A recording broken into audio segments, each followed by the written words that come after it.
नमस्कार दोस्तों, चंद्रशेखर हरियाणा अब तक से आज आपके बीच में फिर हाजिर हूँ। हज़ारों किलोमीटर दूर बैठे तेजपाल जी, जीके वेलफेयर सोसाइटी। आज यह नाम हर रतियावासी, फतेहाबाद वासी या यूके हरियाणा वासी के लिए मतलब नया नहीं है। उन्होंने इतने किलोमीटर दूर रहते हुए भी अपनी एक अलग पहचान रखी है।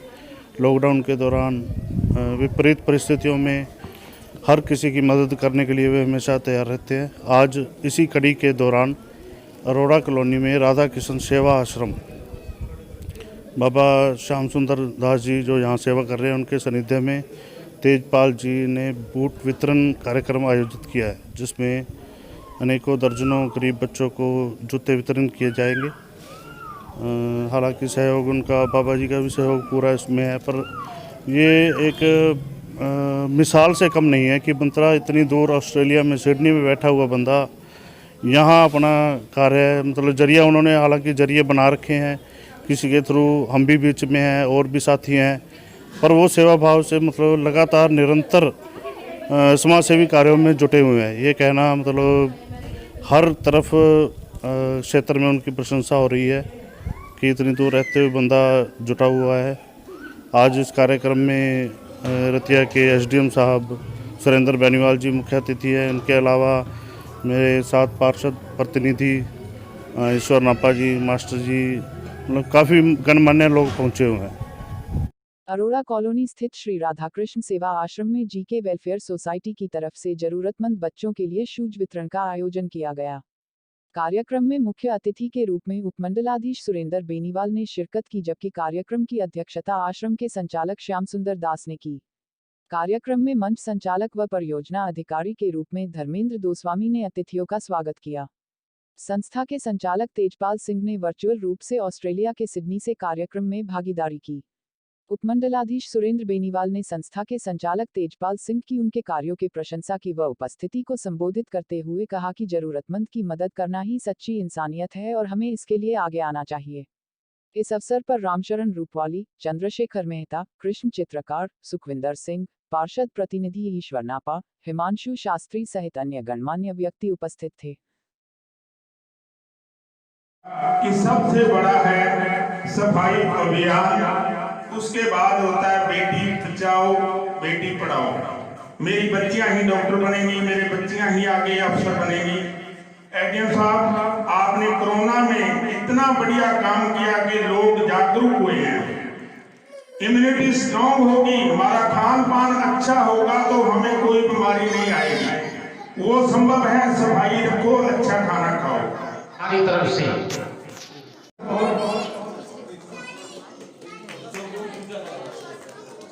जोरदार तरीके से करते हैं और इन्होंने भी बहुत अच्छे तरह से यहाँ पर कवरेज भी की है। चंद्रशेखर,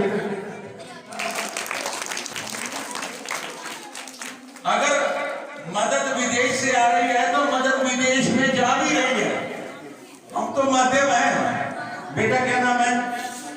मनोज कुमार। कितना नंबर बेटा? 6।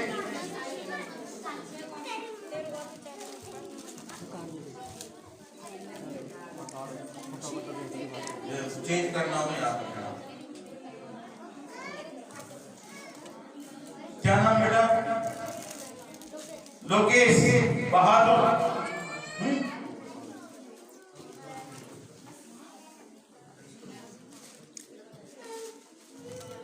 शाबाश। के लिए सूट तो उसके ऊपर चुन्नी जो देते हैं शादी में, तो मुझे ये है कि मेरी बेटी की शादी है, मैं इस तरह की शादी करूंगा तो मुझे मान मिलता है। ऐसा इंसान के पास बहुत होता है, लेकिन अच्छे काम के लिए लगाइए। मैं राधिका आ रही है। वाह, आपको तो 7 नंबर चाहिए। कितने नंबर आते हैं? ठीक है, ताली बजा दीजिए। राधा रानी, ये 5 नंबर का इसको देना है हमने। चलो बेटा। कई बार किसी के पास रुकने के लिए जगह नहीं होती, कोई मुसाफिर आ जाता है। शायद आप लोगों को, कुछ लोगों को पता होगा, कुछ लोगों को नहीं पता। कम्युनिटी सेंटर में है तो आपके भी कई बार जैसे नेपाल के लोगों की बात नेपाल के बच्चे यहाँ पे बैठे हुए हैं, जिनके माँ बाप यहाँ पे काम करते हैं। कई बार दूर से कोई आता है, रुकने के लिए कोई जगह नहीं है, तो रात्रि के लिए हमारे पास यहाँ पे बैंक वगैरह। जो बच्चियाँ यहाँ पे बैठी हुई हैं, सरकार का एक बहुत बड़ा कार्यक्रम है। जब मोदी साहब प्रधानमंत्री आए कि बेटी बचाओ बेटी पढ़ाओ, सबसे अहम एक कार्यक्रम है।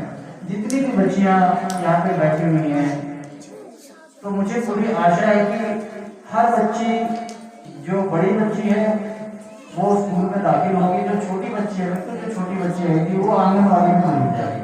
कोई बच्ची ऐसी है जिसका स्कूल में दाखिला ना हो, हालांकि अभी कोरोना काल है और सारी के सारे स्कूल बीच में बंद थे, कोई बच्चा ऐसा है जिसका दाखिला नहीं, कोई बच्चा ऐसा जिसका कोई माता पिता यहाँ पे बैठा हुआ है जिन बच्चों की दाखिला नहीं, बहुत अच्छी बात है।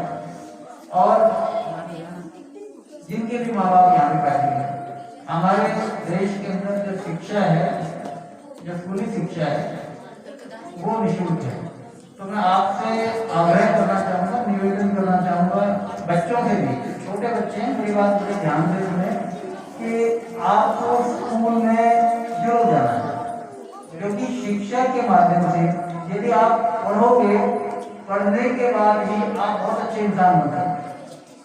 क्योंकि पढ़ाई एक ऐसी चीज है जो आपसे कोई नहीं छीन सकता, इसकी कोई चोरी नहीं कर सकता, इसका कोई डाका नहीं डाल सकता।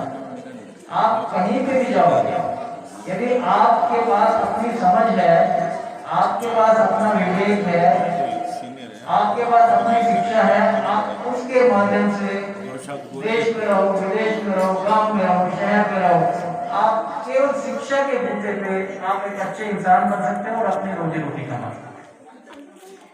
तो पुनः इस कार्यक्रम के लिए समाज सेवी तेजपाल जी और इस आश्रम से जुड़े हुए जितने भी लोग हैं, मैं उनका धन्यवाद करना चाहूँगा। और इस आश्रम के जो स्वामी हैं, कुछ देर पहले उनसे चर्चा हो रही थी, बहुत ही सुविचार उनके, एक बार वो पहले मेरे पास आई हुई थी, लेकिन उन्होंने कहा कि हम नशे के लिए काम करना चाहते हैं।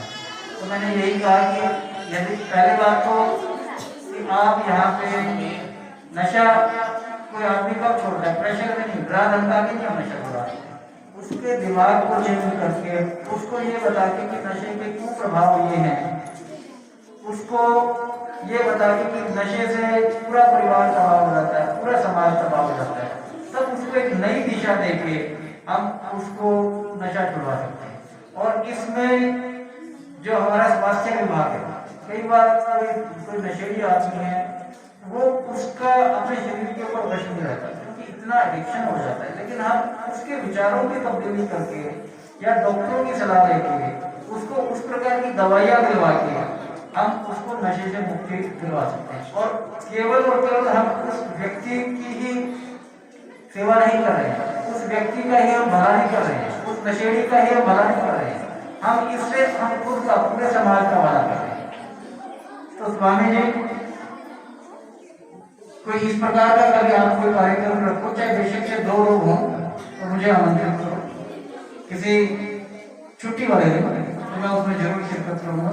और जितने भी हमारे से मदद हो सकेगी प्रशासन की तरफ से, बतौर SDM हम उसमें स्वास्थ्य विभाग के डॉक्टर हमें लेने पड़े, या कुछ काउंसलर्स की जरूरत पड़े, या किसी अन्य आदमी की जरूरत पड़े, हम उनको लोगों को बुलाएंगे और एक अच्छा इसमें कार्य करेंगे। तो सबका, जितने बच्चे, छोटे छोटे बच्चे बैठे हुए हैं, बहुत प्यारे लग रहे हैं। और जब छोटी छोटी चीजों से कोई वंचित होता है, जूते जुराब, और उनको वो चीजें मिल जाए, तो सबसे बड़ी सेवा वही होती है। और ये सेवा जो राधा कृष्ण सेवा आश्रम है और इससे जुड़े हुए जो समाज सेवी हैं, उनके माध्यम से मुझे सेवा दी जा रही है। इसके लिए मैं इनकी प्रशंसा करना चाहूँगा, इन्होंने बहुत अच्छा कार्य किया। और विशेष रूप से अंत में मैं धर्मेंद्र गोस्वामी जी, इनका शुक्रिया अदा करना चाहूँगा कि एक छोटे से बहुत अच्छे, एक नेक कार्य में मुझे बुलाया और मैं इसका एक हिस्सा